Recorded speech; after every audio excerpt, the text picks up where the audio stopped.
해외로 여행을 간다고 생각해봅시다. 여행 일정을 잡고 출발하기 전에 환전을 하겠죠? 환전을 해서 다른 나라의 지폐를 보면 돈의 단위뿐만 아니라 새로운 인물과 무늬가 새겨져 있는데요.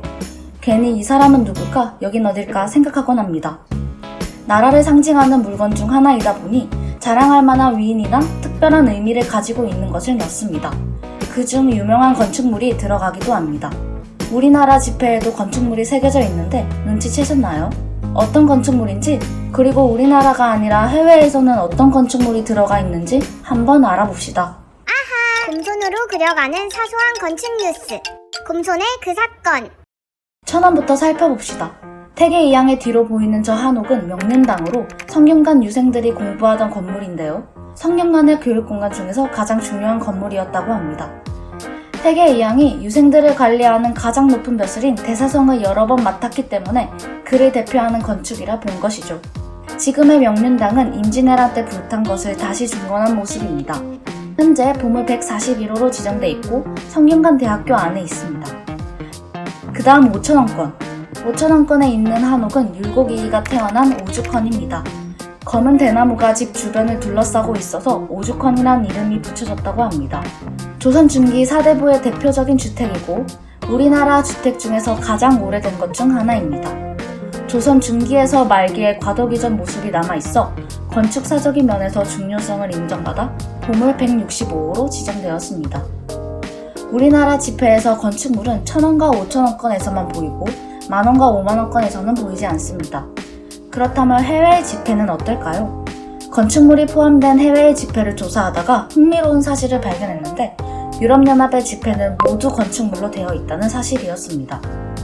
지폐의 대표 이미지는 그 나라를 대표하는 유명한 인물로 되어 있는 경우가 많습니다. 하지만 많은 나라가 속해 있는 유럽연합의 경우에는 특정 국가의 인물을 넣는 것도 다른 나라 입장에서는 불만일 것이고 그렇다고 유명한 사람을 모두 넣는 것도 불가능하죠. 그래서 역사를 공유하면서 모든 유럽인의 공감을 이끌어낼 수 있게 각 시대를 대표하는 건축 양식으로 정한 것입니다. 유로 지폐는 총 7장인데 5유로부터 500유로까지 시간의 순서대로 건축 양식을 소개하고 있고 앞면은 창문과 문, 뒷면은 다리를 소개하고 있습니다. 지폐를 통해 서양 건축 역사를 간단히 알아봅시다. 곰손의 그 사건. 5유로는 그리스와 로마의 고대 건축 양식입니다. 아치 형태의 문과 로마 건축 양식의 수도료가 인상적이네요.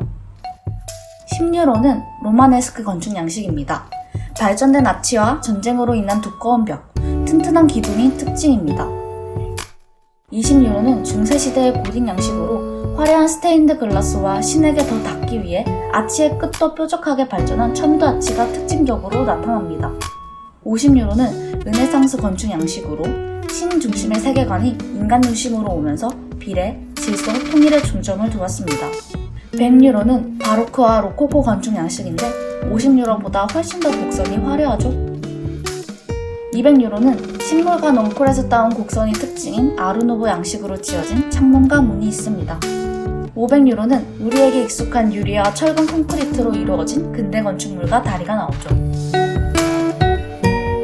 혹시 지폐에 나오는 곳이 궁금해서 위치를 찾아보고 싶나요? 안타깝게도 어디에 있는지 알 수 없습니다. 지폐에 나오는 건축물은 실제 있는 유적이 떠오르긴 하지만 말 그대로 건축 양식의 예시일 뿐 특정한 건축물은 아닙니다. 자세히 보면 조금씩 다르고 모두 가상의 이미지입니다. 이유는 앞에서 설명한 것처럼 특정한 국가를 밀어주는 논란을 일으키지 않으려는 의도이기 때문이죠. 유럽 여행을 간다면 그냥 지나치지 말고 지폐에 있는 건축들을 유심히 보기로 해요.